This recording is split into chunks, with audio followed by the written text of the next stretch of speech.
இனியவர்களே வணக்கம். செல்வம் துரத்தல்.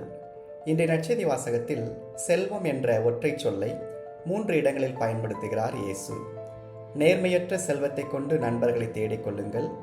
யார் உங்களை நம்பி உண்மை செல்வத்தை ஒப்படைப்பார்?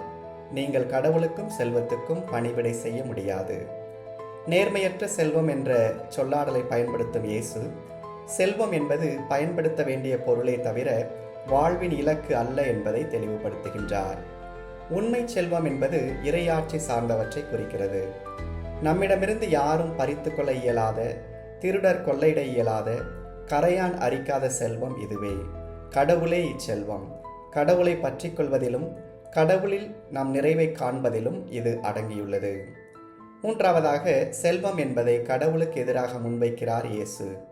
கடவுள் மற்றும் செல்வம் என்னும் இரண்டில் ஒருவர் ஏதாவது ஒன்றை மட்டுமே தெரிவு செய்ய முடியும்.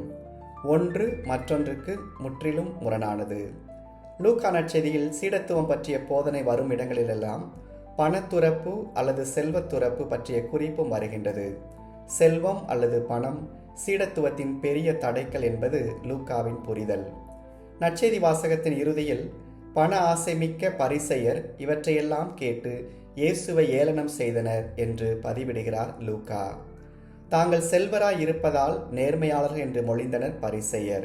மேலும் இச்சொல்லாடலை தக்க வைத்துக் கொள்வதற்காக எவ்வழியிலும் செல்வம் ஈட்ட துணிந்தார்கள். ஆனால் அவர்கள் தங்களிலே நேர்மையற்றவர் என்பதை இயேசு சுட்டிக்காட்டுகின்றார். செல்வம் என்பது வழித்துணையாக இருக்கலாமே தவிர வழியாகவும் வழியின் இலக்காகவும் இருக்க தேவையில்லை. நன்றி.